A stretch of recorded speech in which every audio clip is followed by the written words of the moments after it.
Are you an HR department of one, trying to figure out how to balance task and strategy while keeping up with changes in regulatory compliance?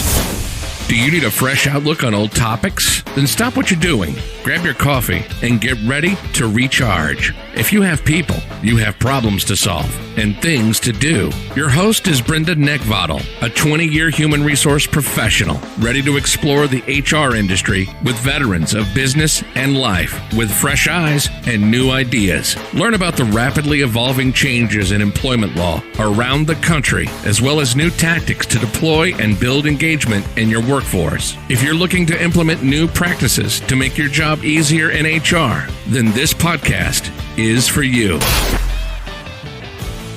Hello, everybody, and welcome to the Best Practices in Human Resources podcast. Excited to have you guys here for yet another really awesome episode. If you are joining for the first time, welcome. I'm so happy that you're here. And if you are tuning in again and have been tuning in regularly, thank you so much. Seriously, I really want to thank you for just following along. You've covered a lot of ground. This is 66 episodes, and got a whole. Actually, starting to set up programming for next year already, if you can believe it. So just, I don't know. It feels like the first third of this year hasn't happened, but it feels like the first third of this year has been 2/3 of the year, if that makes sense. But it's been crazy. So I'm here to help share with you the what and the how in human resources, because I'm in the human business, and that means that there's a greater number of dynamics in the workforce to balance and manage. But most importantly, today we're going to be talking about employment law changes across the nation, and I'm going to share with you a little bit later where in the show you can access these, plus a lot of other resources as well. Our main topic today is returning them to work with Dane Steffenson, who is an attorney, and pretty interesting conversation. He's got a lot of really great information, and he comes from a Department of Labor background where he's worked over there for 16 years.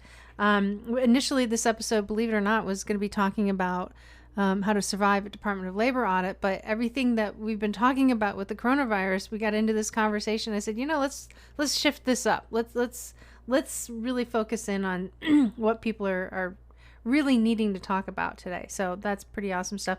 We got some upcoming events, and I'm going to talk to you about how you can get my best practices delivered directly to your inbox. So before we begin, folks, the information that is available through this podcast is for informational purposes only, and not for the purpose of providing any form of legal advice. You should contact your attorney to obtain legal advice with respects to any particular issue. If you do not have an employment attorney, go ahead and reach out to me, and I may be able to go ahead and refer one to you through our affiliates and our friends over at Jackson Lewis. Okay, so yay, fun stuff. Employment law changes across the nation. So there's some information out that the OCR, which stands for the Office of Civil Rights and the Department of Health and Human Services, the OCR has relaxed enforcement of HIPAA during the COVID-19, and that actually helps pave the way for an increase in telehealth services. Really interesting article. It doesn't mean that HIPAA is not being adhered to. It still is. It's just the government recognizes that there is an opportunity. We just got to soften up on a few things. The Affordable Care Act no longer is interpreted in the same way to prohibit discrimination against transgender patients. That's a new rollout as a result of the major LGBTQ decision that came down last week from the Supreme Court, ruling that you are no longer able to go ahead and discriminate of anybody in that it falls under LGBTQ classification. So we've got an article up there as well. Posted an article called "The EEOC Takes on Antibody Testing and Returning Older and Pregnant Workers Post-COVID-19." Pretty interesting article reading out there as well. Over in California, minimum wage increases are still coming in July, so get ready. 2020, they're on their way. Non-compete news. We've got over in Georgia some no hire provisions under the Georgia Restricted Covenants Act. So there's some new developments taking place over there. Over in Louisiana, Louisiana has expanded access to the medical marijuana. And Minneapolis has won the battle over sick and safe time ordinances over there. Virginia has released a new pay transparency law. And over in Seattle, they have enacted a gig worker paid sick and time safe ordinance during the COVID-19 crisis. So if you guys would like to go ahead and read these articles and these things that I'm calling out, you're welcome to do so. If you go to bestpractices.org, click on the podcast link and scroll down, you'll be able to actually click these on. Now, I also have a ton of articles that I get on a regular basis. There's a lot more.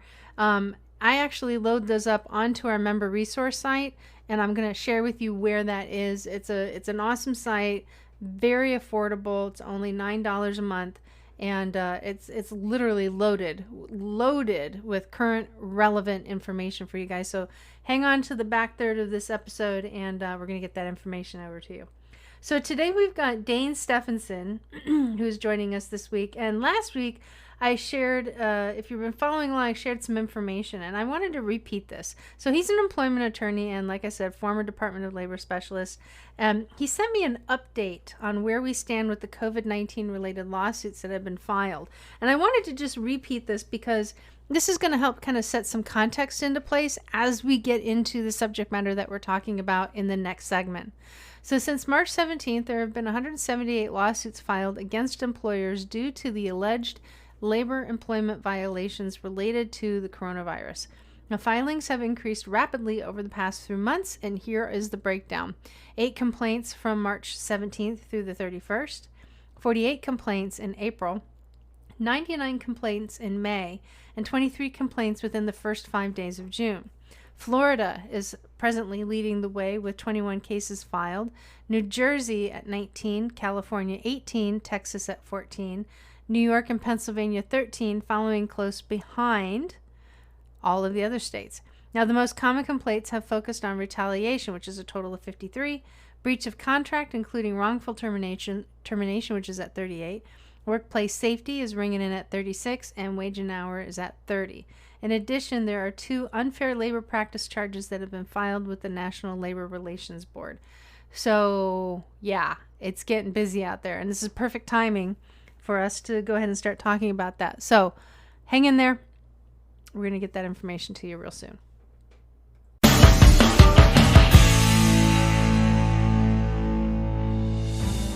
There are approximately 2,500 members of the U.S. Special Operations community who transition out of active duty military service every single year. The Honor Foundation has dedicated its mission to serving these elite individuals on their journey to prepare for life once they take off the uniform. In the past few years, we've begun our own journey to reach this number, launching 3 physical campuses in San Diego, California, Virginia Beach, Virginia, and near Wilmington, North Carolina, along with a virtual campus to reach members of the community anywhere on the planet. I spent 26 years in the Special Operations community as a SEAL. I graduated from THF's program, I served on the board of directors, and now I'm proud to lead this organization into the future to continue assisting these transitioning service members and their families. Our dedicated team, our world-class program, and our incredible tribes of supporters are standing by to help THF alumni and future fellows, and are committed to providing the best possible support system and resources to better serve this community. Our vision for the Honor Foundation is clear: to impact every transitioning service member from the U.S. Special Operations enterprise through our programs and support, and to be a catalyst for overhauling the entire DoD transition program. It's a big task, but the community deserves it, and we're driving full steam ahead to make this a reality. If you've been inspired with what the Honor Foundation's done in the last 5 years, I welcome you all to join us as we craft the next chapter in defining what it means to serve others with honor for life.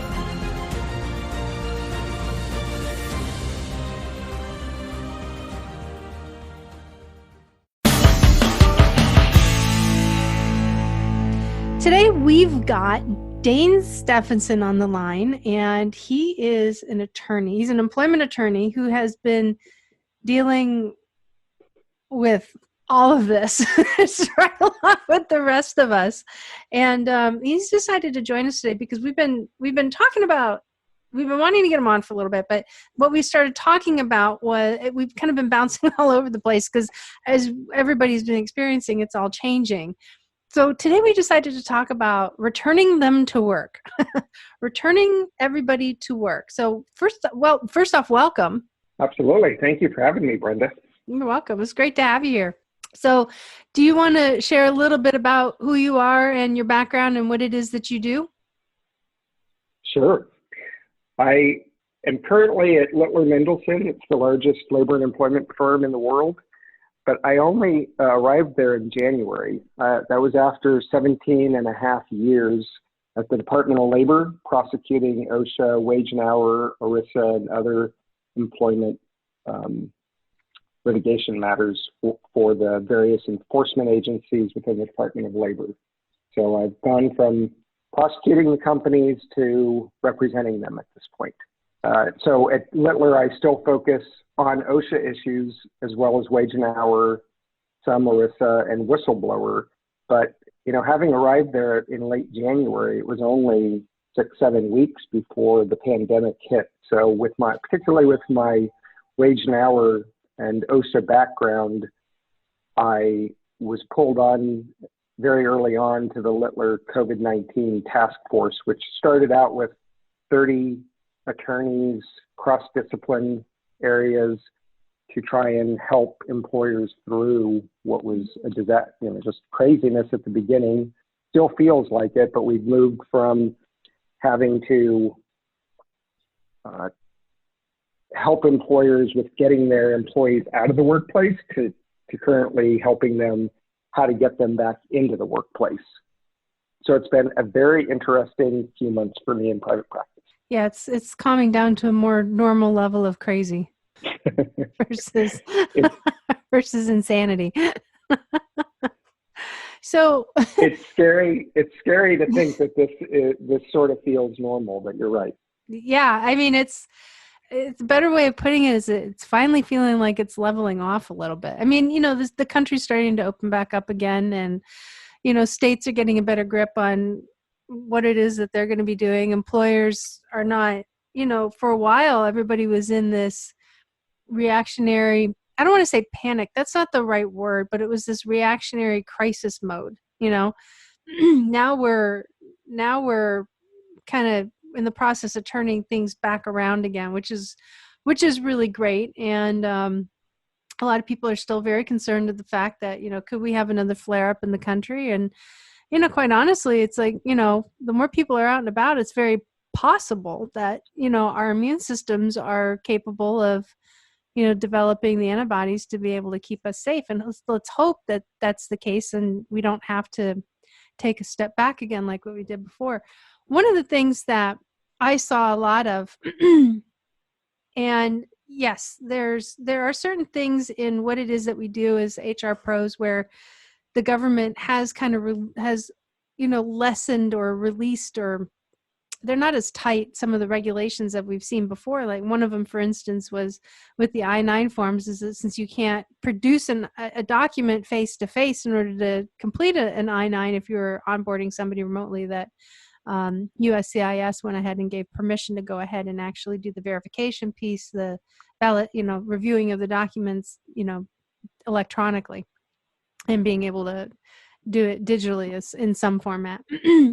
But what a lot of people are saying is like, okay, well, they're releasing, they're loosening all of these laws, and I'm sure that we don't have to pay attention. It's like, I'm sure it's okay if we do this. I'm like, no, the laws are the laws. Nobody's loosening anything. You still have to do what you need to do, for time and attendance and with your background.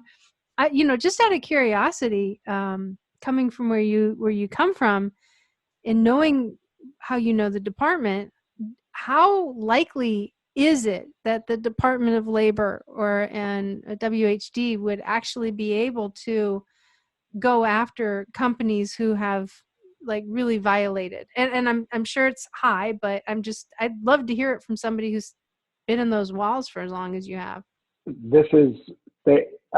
not sure if you're asking how can they right now under the pandemic? I mean, there's no question that enforcement has ramped up significantly, and even in the last week, I have a lot of wage and hour and OSHA investigations going on, and all of a sudden, particularly OSHA is showing back up on site this week. Yeah. Wage and Hour is still doing everything remotely, but they've been pushing along through this whole pandemic, even opening brand new investigations, but doing it entirely remotely. The bigger challenge, particularly in certain states, is that the DOL is only half as scary as the private attorneys with a class action. So all of the various potential problems that this pandemic has caused for employers and forced employers, as you said, to just be reactionary, that reactionary conduct in many cases has wound up creating a situation where private plaintiffs or the DOL will have an opportunity to come back at those employers, and it can be really, really costly. Mm-hmm. So to your point, do you still have to comply? And, oh, geez, we did our best during this time. Like, we just had to close our doors. We had no money to make that final paycheck run. Right. Or like outside salespeople. Well, our outside salespeople who we thought were exempt, it's not our fault that they couldn't be outside anymore to make those sales. We're doing the best we can. But at the end of the day, if those outside salespeople are not actually outside, you've almost certainly lost your exemption. And so have you started keeping track of those hours for those people under the record keeping provisions? And do you know whether they've worked any overtime or not? There's a slew of problems that certainly employers, not employers' fault, not stuff that employers are really going to think about because they have done the best they can through this. But at the end of the day, as you said, the law is the law, and as things settle down, the plaintiff's attorneys will come out, and DOL, if they're investigating, is still going to apply the law as it existed before the pandemic. Where do you see the biggest, I mean, this whole thing has never been litigated before. This is brand new for everybody. Where do you see litigation, the likelihood of litigation taking place? In what aspect of this whole COVID-19 thing? There is an endless list. I should say, what's the most likely to come first? Yeah, well, we've already seen the cases against Walmart and some cases against other retailers. We've seen for both allegedly not protecting clients or employees as well as they should. We've seen claims that suggesting that employers or retailers have violated the Americans with Disability Act. Mm-hmm. We've had litigation over the healthcare aspect, both with workman's comp has already started.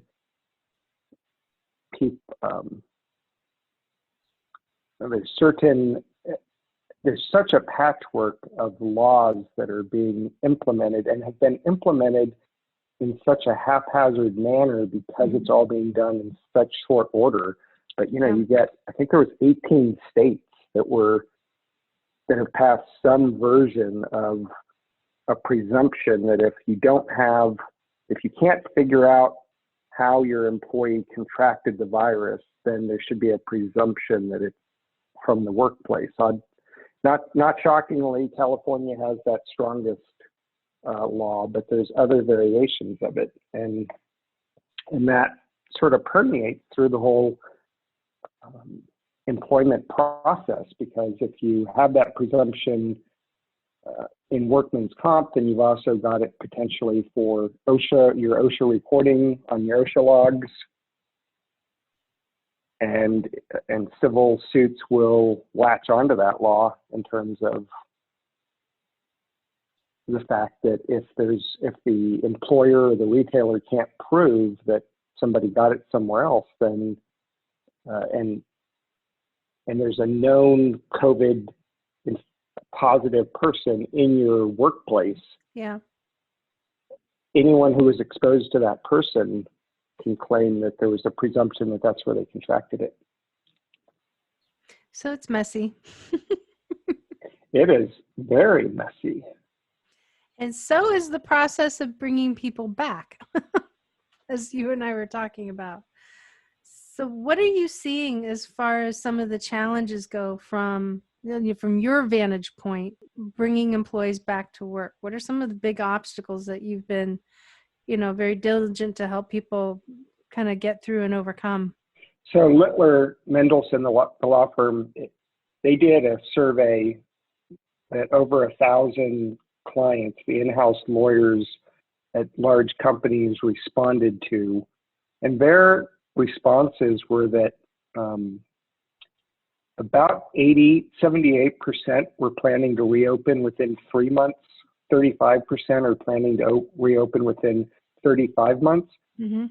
And I don't know if this is surprising, but it's good to know that like 90% of them understand that they will have significantly increased cleaning and sanitizing when they get there. Big numbers, like 87% know that they've got to rearrange their workspaces to limit interaction so that you can increase social distancing. About 80% all plan to do verification and various types of screening as employees walk in to the workplace. 58% said they were going to do some sort of actual testing. So whether it's at least temperature checks, but many of them are thinking about actual viral tests, and a much smaller percentage, but it's out there, and are thinking about antigen and antibody testing. As that technology improves, we're very likely to see more of that. But I think the biggest challenge is, actually I said this to a group the other day, is I saw a plan for one of the tallest office buildings in New York the other day, their reopening plan, and it was 60 pages long. Mm-hmm. Just to cover all the aspects of what was going to happen in that big building for their tenants, and what they had to do prior to reopening the building, and then as people were coming in, how they were going to handle just all the different aspects related to COVID. So it's a major undertaking, and almost all the OSHA guidance and some of the CDC guidance that's come out has made pretty clear that what the government is expecting from employers is that they have a real plan, and preferably a written plan in place that sort of addresses how they plan to control or prevent the virus from exposures to the virus in their workplace, Mm-hmm. and then how they're going to prepare when and if an exposure occurs. So that process starts before people ever come back into the workplace. So you got to look at the workplace and determine things like, how many entrances and exits do we have? Are the places where our people work, whether it's on an assembly line or at desks, are they properly distanced, or how do we have to change our business to try and make these people create more space between them? And then what are you going to do with lunchrooms and bathrooms Mm-hmm. to try and ensure that when people are in those common areas, that they're not close to each other and that they're not spreading the virus? So that I think it's almost 90% of people that responded to that survey said that they plan to require all of their employees to wear masks when they're in common spaces. And that's certainly in a lot of states and localities, you're required to do it when you walk out of your house. And CDC has said anytime you're going to be out and about and there's a potential that you're going to be within 6 feet of somebody, you should be wearing a face mask. Yeah. And the face mask is not there to protect the person who's wearing it, and it's not even considered PPE by OSHA or anybody else. So in terms of, an employer doesn't necessarily have to pay for that as PPE. It would be considered, if they have to reimburse it, it's considered a uniform. So Oh, there's that's a couple interesting. states that yeah. And the reason it's not a PPE is because it's not protecting the person who's wearing it. It's Right. protecting everybody else. So if you're standing there and you're wearing a face mask and nobody else is, they can all thank you and you need to leave because you're doing them a favor, but nobody's helping you out. Right. Wow. So, and then in terms of like, so once you look at your workspace and know how you're going to bring the people back, then it's how do you keep the virus out of your, what do you do? How do you best keep the virus out of your workplace? And the very first thing is screen every single person who's walking into it, whether it's employees, visitors, customers. They all need to be, consider whether you're going to do temperature screens. I don't think temperatures, everyone knows temperature doesn't tell you whether you have the virus or not because Right. asymptomatic people have the virus, but Right. it will, even if someone's just sick, you don't want them in your workplace. So temperature screening is not a bad idea. There's great technology I've seen where it can be done remotely. You put this thing up on the wall and it takes people's temperature, and like Brenda, you could sit there and you could zoom in and you could watch as people put their face up to this thing and that you can see the number that comes up, like sitting at your desk. Wow. There's some great technology out there, so you don't have to make people interact with each other to do this. But then the second part of that is the actual question type screening and asking them, have you been exposed to anyone? Like, are you at home taking care of somebody who is positive? Do you know that you've had some exposure to someone who's been positive? And if you're not considered an essential worker under the Critical Infrastructure Act, then employees who have been exposed to the virus are still supposed to be staying out of work and isolating. Mm-hmm. But if you're part of the critical infrastructure, then those employees can continue working. So if you've been exposed and you're part of the critical infrastructure, you can keep working so long as you must take their temperature, require them to, everybody's got to wear face masks, you've got to be sanitizing and social distancing. If you do those things, even if employees are exposed to the virus, they can continue working until they become symptomatic.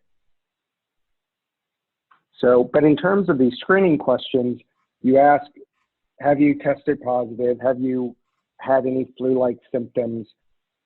And both that question and doing the temperature screens, if employers record that information, if they record what the actual temperature is, or they record a yes to, do you have a fever? Do you have a cough? That becomes a medical record. Right. And under the OSHA regs, a medical record, I didn't know this until the pandemic, even though I've been an OSHA lawyer for 18 years. Medical records have to be maintained for 30 years after the employment relationship ends. Wow. Nobody wants that. No. Yeah. And, there's That's a lot crazy. of us who are tenured HR pros that, boy, we're not fans of the whole taking of the temperature, and because we recognize that it is a medical diagnosis. We've been around long enough that we know this.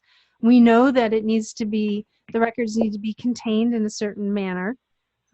We know they need to be stored and really kept exclusive. They're not part of the employee's personnel record.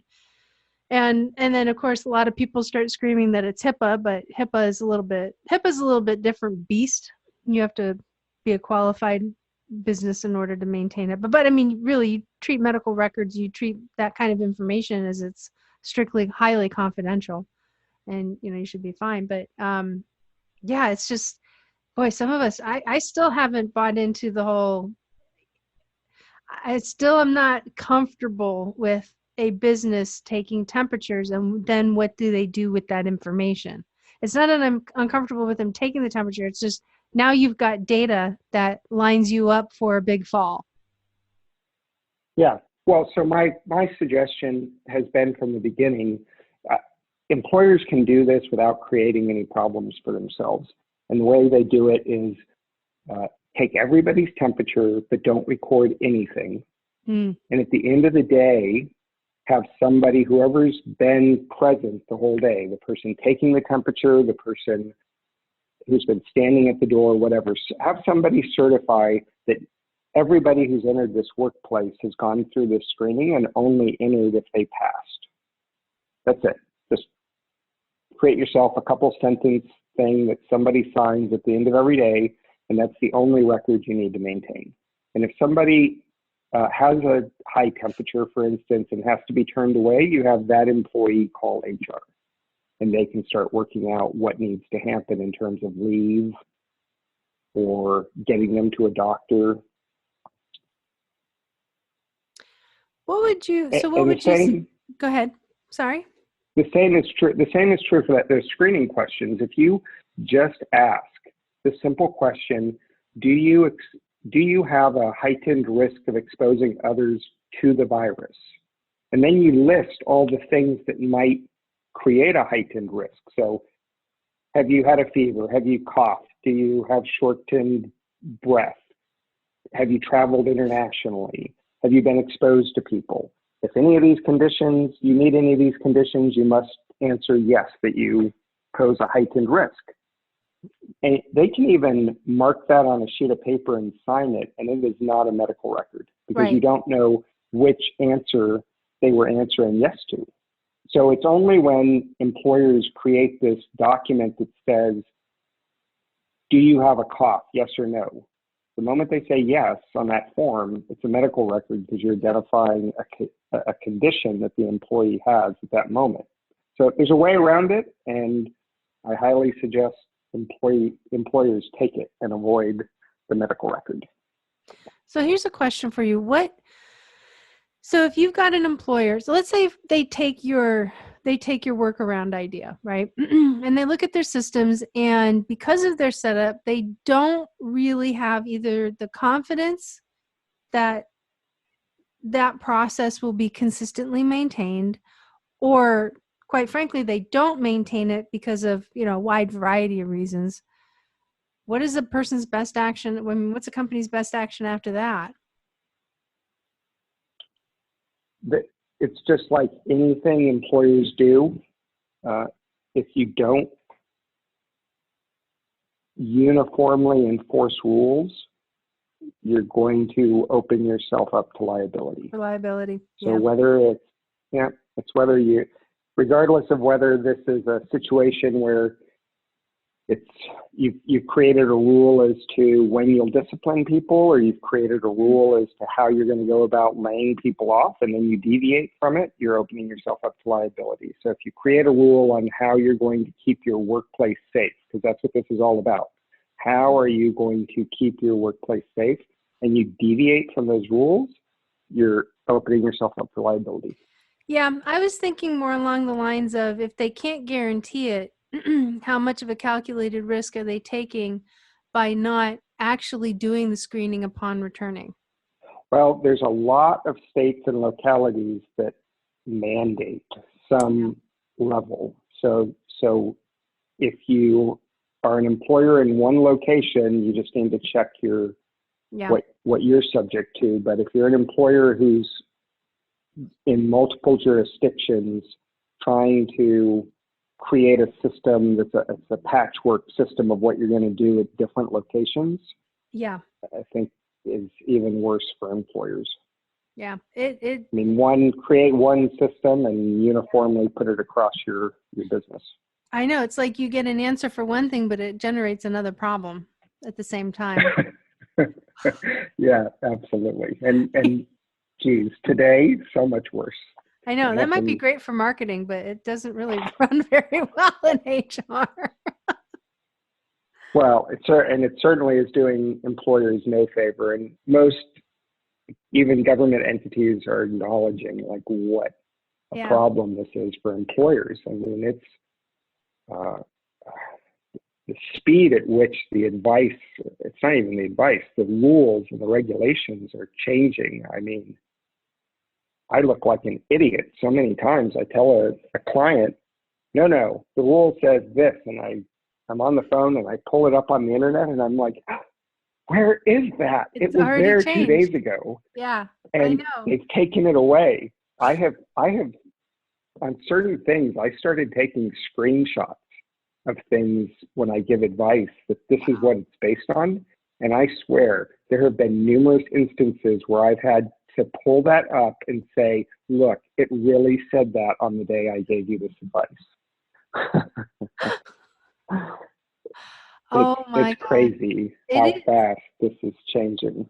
It is. I remember in the beginning when all this came out, I got contracted to do quite a few webinars in the very beginning. In like 2 months, I delivered like 30 webinars. It was crazy. And Wow. yeah, I was exhausted. And while it was going on, so I had like a 2-week lag between two of them, two very big critical ones where we had significant numbers. And I was all like happy and proud about myself. I'm like, oh, I got in front of the health department, and I'm talking to test administrators, and this is great. I got all the insight, and it's just like in a week, that information, although it was really good, it wasn't as groundbreaking anymore. It was more like, yep, okay. I was like, man, don't change it before I have this webinar. I mean, I kind of got to the point where it's like, guys, I'm not giving you my slides until like an hour before, because it was because everything changed so quickly, so. Yeah, I can tell you, it's really interesting that we didn't do it on nearly as many things as we could or should have in Littler, but there are a number of topics where we have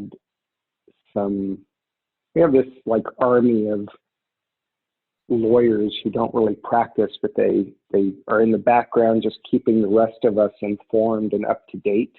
And we had them start creating timelines of what was happening, because as what you're saying is, if you think about where that's going to take us in a few months or a year from now, yeah, none of us are going to remember exactly how excruciating and new things were at the beginning, because even today, there's so many things that we really racked our brains about how to deal with at the beginning, and they're beyond second nature at this point.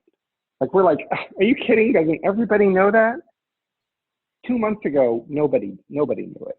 And people don't remember that. And when we're in litigation, you're going to be sitting in front of juries in a year or more from now, having to defend what the employer did in the context of all that craziness, and no one remembers the craziness. Yeah. So Some of we've us will never forget it. I know I won't. PTSD. You're like, touche. PTSD, yeah.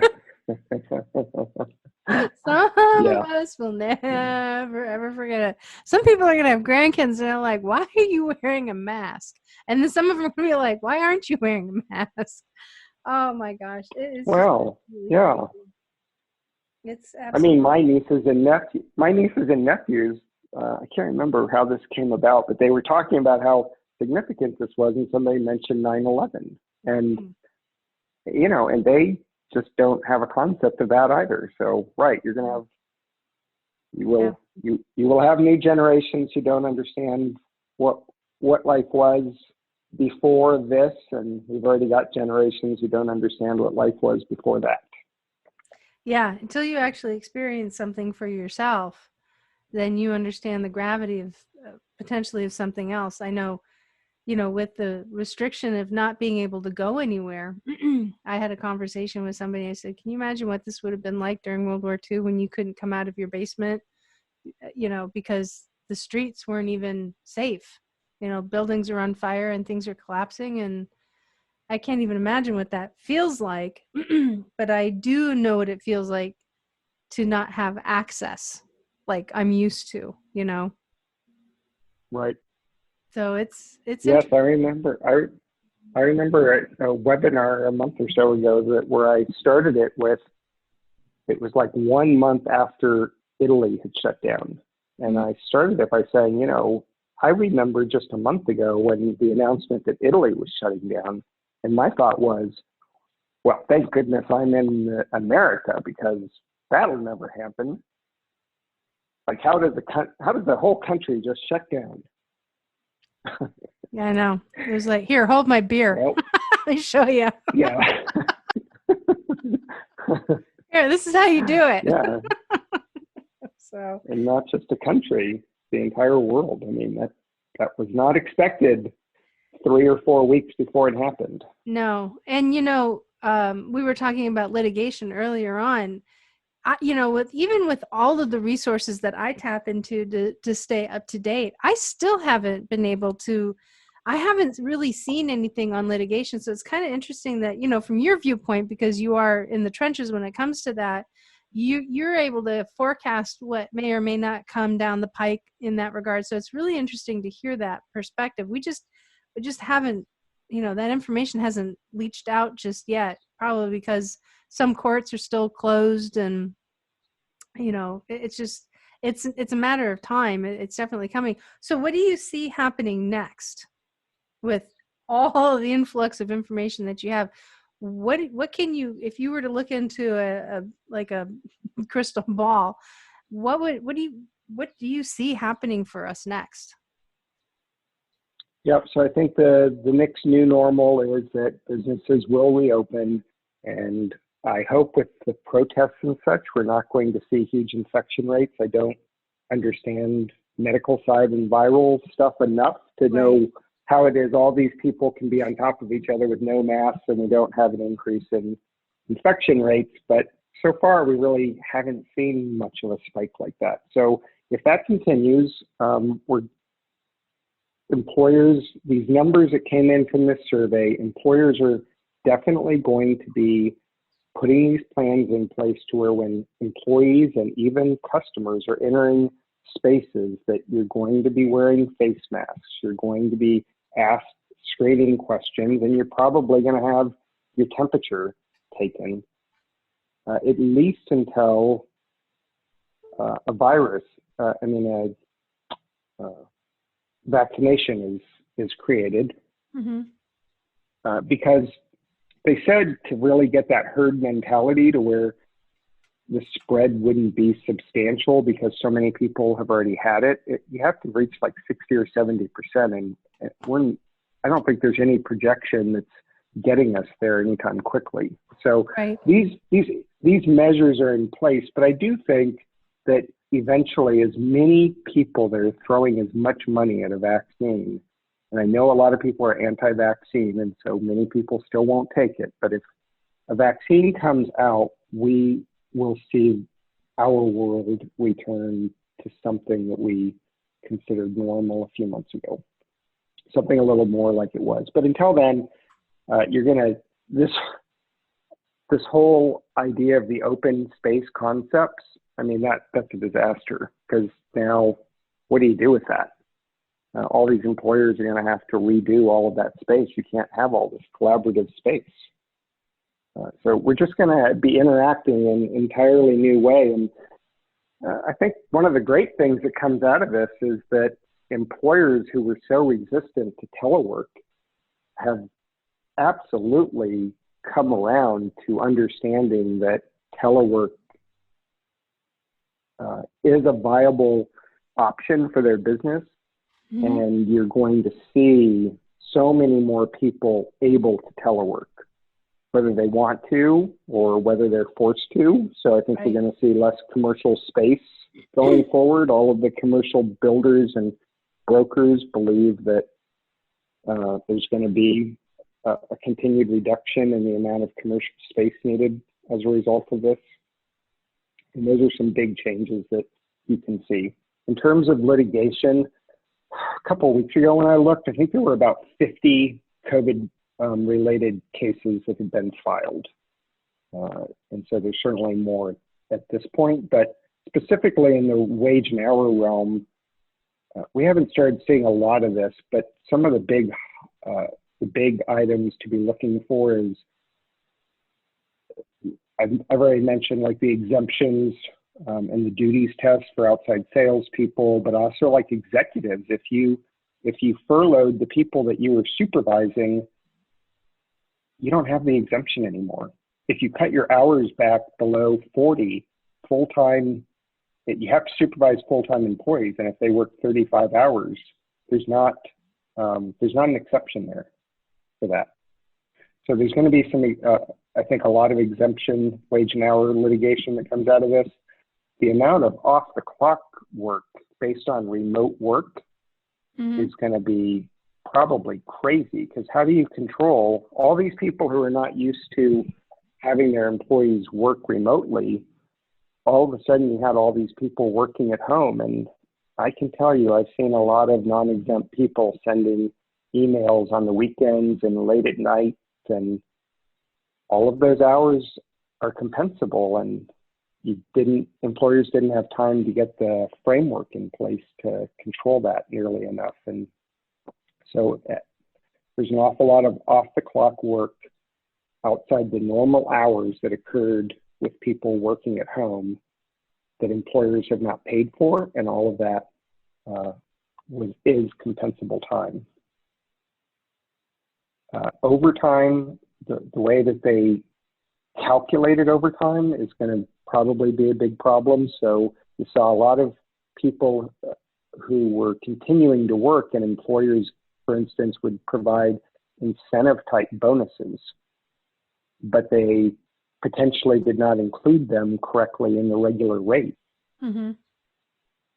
So a lot of them just tried to slap bonuses on top of what the regular pay was, but they didn't think about it enough to know how to calculate that correctly for overtime rates. So I think a lot of employers are going to and should be going back and making sure what they did during the pandemic is they can clean that up now before a lawyer or the DOL comes along.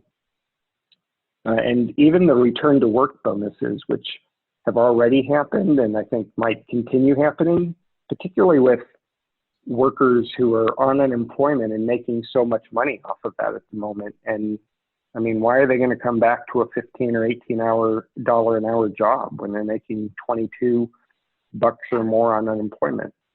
Yeah, well, so that's a conversation I've had a lot with employers. Is they're like, well, and it's like, look, if you start doing a recall and your employees are saying, no, I'm not ready to come back to work, or I'm nervous, or I'm afraid, and you say, oh, okay, and you don't report that you've done a recall, then you're contributing to them. That's an unlawful activity to be able to be collecting unemployment when they're no longer eligible, right? So it gets really dodgy unless unless the game has changed. Then, if you do a voluntary recall, then that kind of adjusts it just a little bit, but it's complicated. Well, and there's a lot of state unemployment websites that I've seen now that even on the very first page, it basically is telling employers that they have an obligation. I don't think this is necessarily true, but if they say employers have an obligation to tell the State Department of Labor if they've made an offer to an employee and the employee rejected it, so that they can stop the unemployment benefits. Now, I don't know of any regulation that requires that of employers. Like, employers have to respond initially, but there's nothing that says after the fact that you have to keep the DOL informed. But the DOL, the state DOL's position in many states is that they think employers should, and I don't know what's going to happen if they don't, but at the end of the day, employers really should, because the employees are committing fraud who are doing that, and it's running up the end.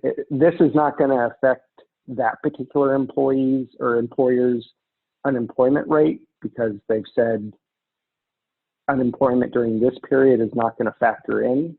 Right. But it's certainly, affecting the unemployment in general.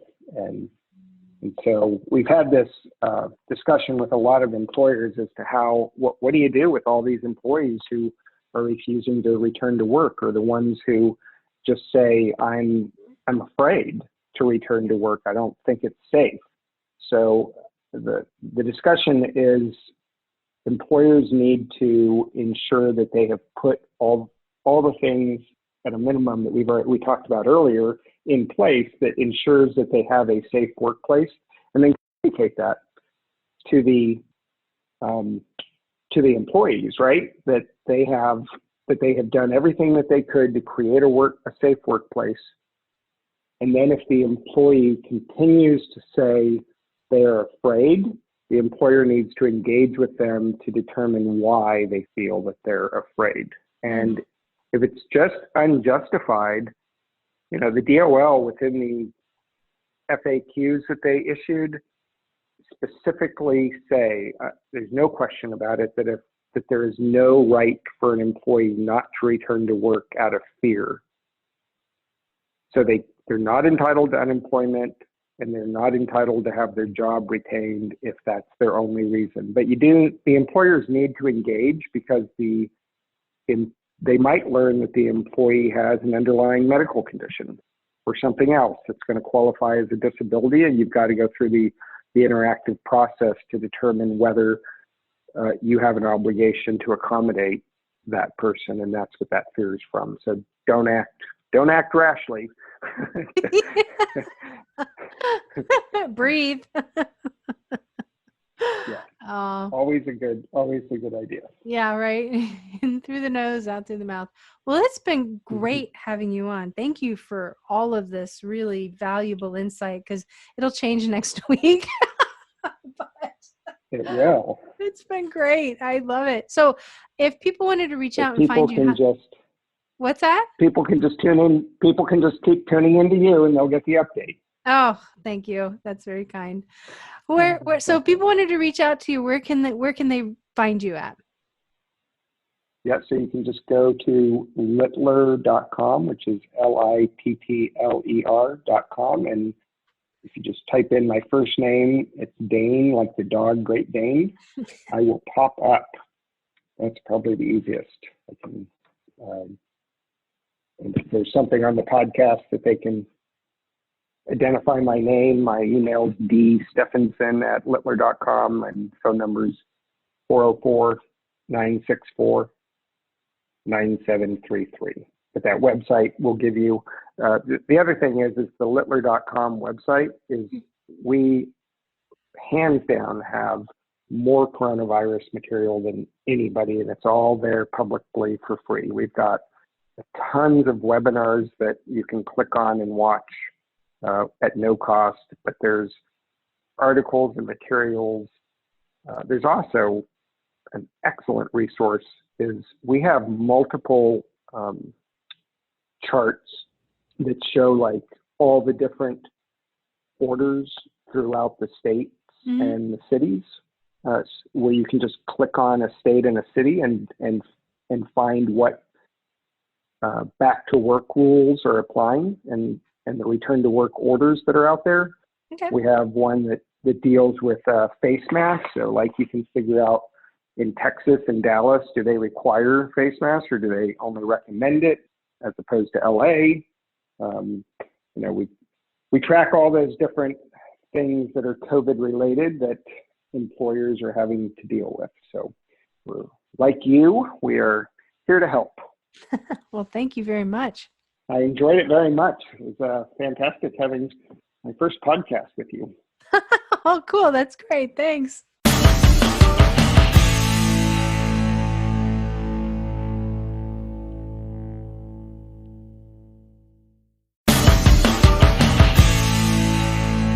So at the beginning of this month, I launched the new HR coaching program, which is really doing well. I've gotten a lot of questions about it, a lot of inquiries. And next month, it's going to I'm going to sweeten the pot just a little bit, but we'll get that information out in July. The HR coaching program actually helps participants with their specific HR questions and provides really that safe place for HR pros to talk about their individual challenges. And many of them are in an HR department of one, just like a lot of my listeners are. we've been focusing in on 3 solutions from our past sessions, in addition to having kind of an open forum, asking, individuals specific questions as well. And we're focusing on 3 things. Matter of fact, I had a conference call today with one of the individuals that's in the coaching program, and she has taken advantage of this very first solution that we put out, and she's absolutely loving it. And it was hilarious because she's telling me, she's like, I didn't realize I had so many shiny squirrel moments in a day until I got disciplined on this. So that was fantastic. So one of the first of the 3 things that we are really digging into is, one is not having enough time to do everything that they want to do. And this is a solution that I put together. It's totally free. Anybody can grab this if they want. It's called the HR Task Planner for Crazy Busy HR Pros. There's also a free video that comes with the download, and it's there for you. And basically what it does is it takes time management out of the equation and helps the user manage the workload. Mainly because in HR, we don't have the ability to schedule anything. I mean, yes, we schedule meetings and stuff like that, but we come in, and if we think that we're going to have a list of things that we're going to get done, and we're constantly throwing different interruptions. People come in and they have, questions with their paycheck. They've got questions about their benefits. They've got like an employee concern, or they're looking for specific information. They want to know how much PTO they have left. All of those things come at us, and we can't plan for those, right? We just have to be ready to address them. And that's fine. That's what we do. But what having this does is that it also allows the freedom not only to identify what is the most important thing that needs to get done, when can you do it in your week, but it also allows the flexibility that if your day blows up, kind of like mine did early this morning, you can shift things to the right. In other words, you can just erase and shuffle what needs to be done. So you can actually, it's a bird's eye view of your week, and it makes it really convenient. And so this is available for you guys at the bestpractices.org. There's, like I said, there's a downloadable link. Go ahead and jump on that. There is a free tutorial. You're welcome to go ahead and watch the video, and it'll kind of help explain how to work it. The second thing that we've been working on is helping people understand what exactly they need to do to stay compliant. There are things that people are discovering left and right. Like, I didn't even know that was a thing. And what I've introduced is the best HR planner on the planet. And this allows the end user to actually, there's a list of all the basic employment laws that companies have to follow based off of the size of their workforce, provides a schedule of compliance deadlines. It includes a 12-month monthly calendar so that whoever's using it can actually kind of mark important dates as you're working through and building your strategy for the year. It provides a year-end checklist, the things that you need to do to start getting ready. And there's a section of active links to help you get real-time information on all of the employment laws. Also, I hosted some webinars in the Next Gen Women in HR Facebook group on how to use this tool and to build the strategy. We've got a planning session this week, and we also have an upcoming Q3 planning session, because Q3 is a huge, huge, huge quarter for every single year. Everybody thinks maybe Q1, it's actually Q3, because there's a lot of things that are coming down. So that includes, Q3 includes the government when they actually wrap up their fiscal year. It's rolling into year end. And you know what? If you just don't have a solid plan going into Q3, man, you're just going to be scrambling. So you can find this one over at the bestpractices.org website. Click on the shop link. You can go ahead and download the digital copy. And what's really cool is that you can bind it and you can make it into a book. If you're like me, you like to have things in writing, go ahead and highlight it, make your notes, do your annotation. And there's actually a notes section in the back of it as well.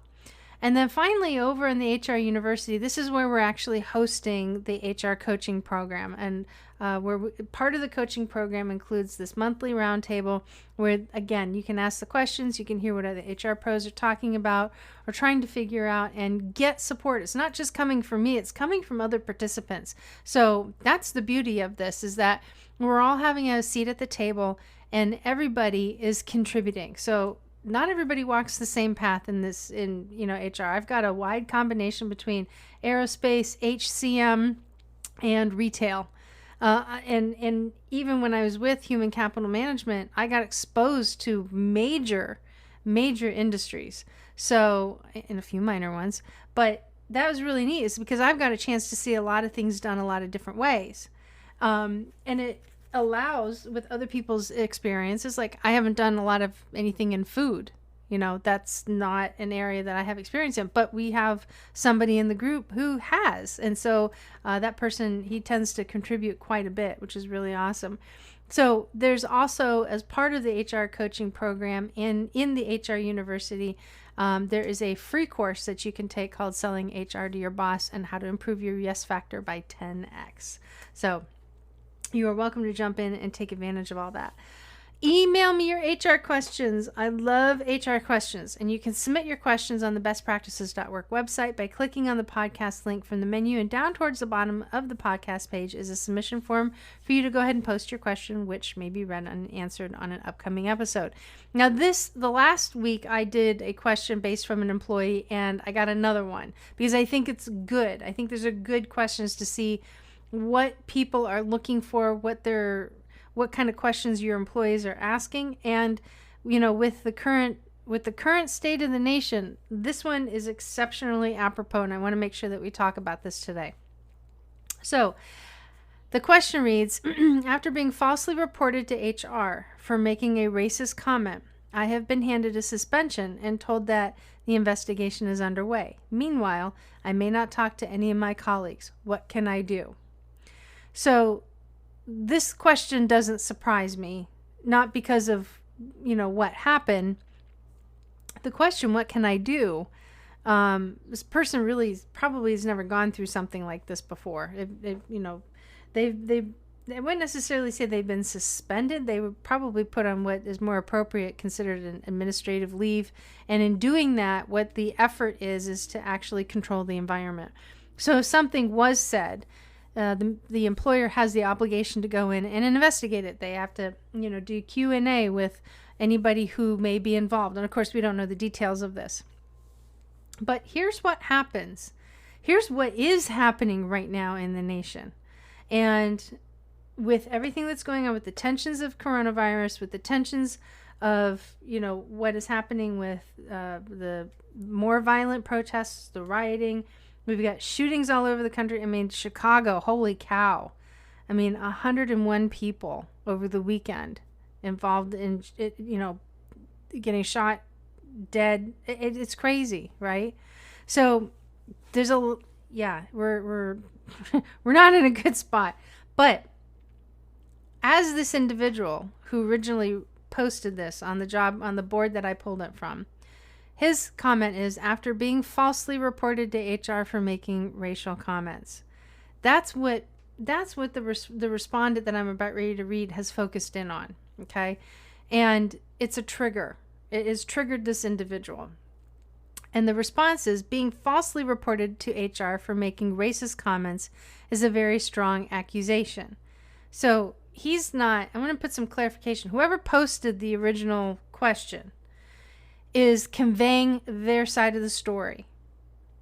The person receiving it is responding as to how that individual sees the world. Being falsely reported to HR for making racist comments is a strong accusation. The individual who read this and responded to it immediately wrapped around the falsely reported piece, okay? And they continue that while your company might have a policy of suspension while the investigation is underway, you could point out that the law requires that they have evidence before they can defame you. Nobody's defaming anybody. This is a perfect example of what I'm talking about. And this is the kind of stuff that employees are getting feedback on public Q&A boards. And that's where this question actually came from. Okay?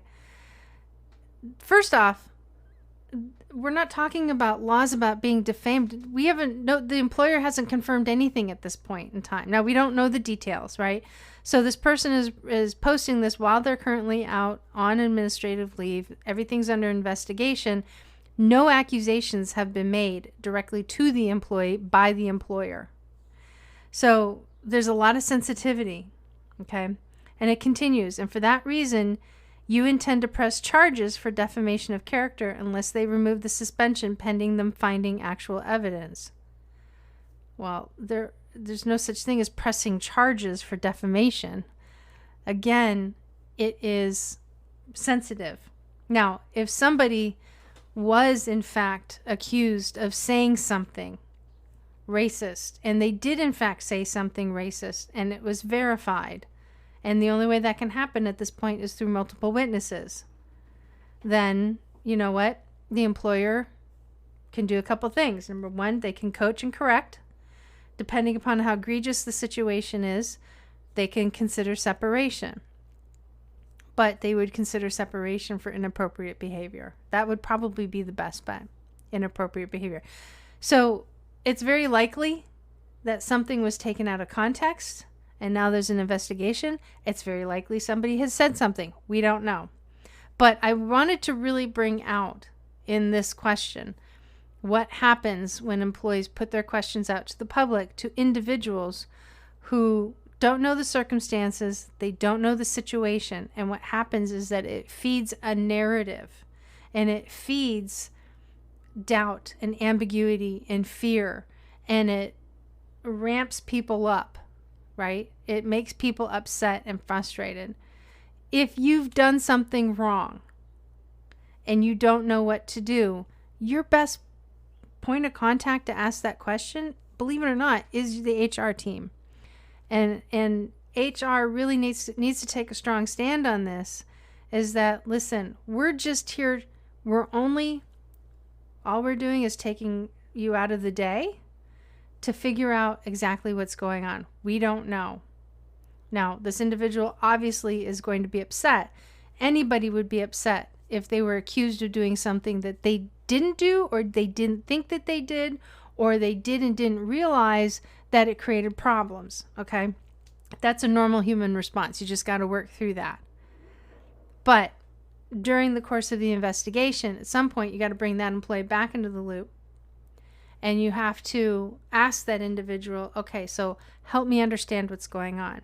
Now, I will also tell you that in my experience, that when people are scared, there's usually a little bit of fire behind the smoke, okay? If you have somebody who's immediately putting out into the world, I've been falsely accused of reporting to HR for making a racist comment, I've been handed a suspension and told that the investigation is underway. Meanwhile, I'm not able to talk to any of my colleagues. What can I do? Your HR team should have already told you that. There is nothing for you to do. You just got to let this play out. And you don't know what's being said as an employee. You're literally standing beside yourself because you don't know what's been said. You don't know how this has been brought in. You don't know how you're being represented because all you know is that there's an investigation. So my point being is that it's not about whether it's racist or not. It's not about whether the employee was right or wrong. It's not about whether the reporting employee is right or wrong. What I'm about ready to say is all about you guys have to do a really good job in today's environment to manage the environment. In today's world, you have to do a good job, a thorough job of managing the environment. That means that you just can't say one thing once. You have to reassure the individual. You have to make sure that you're treating people like they feel like they're a human being, and treat them like a human being on top of it. Some of the most difficult investigations I have ever conducted have actually come out with disciplinary action, with the person being disciplined, actually respecting how we went about doing it, how I went about conducting the investigation, because of how they were treated. They were kept into the loop. If I said that I was going to call somebody on this day by this time, I made sure that I did it. If I said I was going to do something, I made sure I followed through. If it turned out that the investigation had to take on another day, then I called and I let the employee know, here's what's going on. I've got a couple more questions that I need to ask. I'm going to go ahead and extend it one more day. You're going to stay at home, but tomorrow you and I are going to talk. Are you free at this time? Right? So you want to be very conscientious about how you're controlling the situation and making sure that you're doing it with the best level of humanity whatsoever. And you know what? I've investigated cases of discrimination. I've investigated when somebody has said something that has been completely inappropriate, and I handle each and every single situation the same way. And even though some individuals were terminated, some individuals were written up, a lot of them were scared senseless. And some of them knew that it was just a load and knew that they were going to come out at fine. You just don't know how this is going to fly. So the more you treat people with respect, the more you treat individuals as human beings, and you put the human back into human resource, you're going to get through it a lot better. But that takes a lot of effort, and it takes communication to the individual who is in question on what's going on. So I love that. I thought it was a great thing. I want to make sure that we brought this out to you guys to talk through that. If you have situations that are hot, heated, and intense, you are welcome to jump on and connect with me on the website. Even if you want to do a quick 20-minute, introductory call, I'm more than happy, to listen, and maybe we might be able to come up with a strategy for you guys. So happy to do that. Over in the Next Gen Women in HR community, we are continuing to have real conversations in real time with real people. They are awesome. They are exciting. And there's some fun changes that are actually coming down over the next several months in the community itself. So it's an awesome group of women and men, and we are growing strong and fast. We're at 160 members, which is awesome. We just brought a couple people in over the weekend, and I'm looking forward to getting to know them as well. So I can speak for the group and share that we'd all love to have you guys join us and get in on the conversation. After all, that's what we really need right now, and is to stop absorbing and start talking to one another.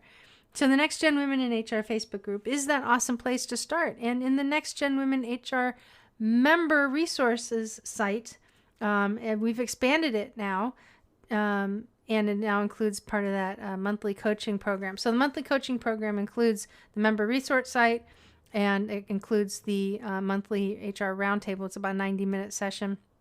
And I mentioned this earlier in the episode, and it is a great place to allow for an individual to grow and get strong and build up that knowledge, and really just like talk to another person that's in their playground. So keep listening. Sign up for updates and information that I'm going to be sending out over the next few weeks.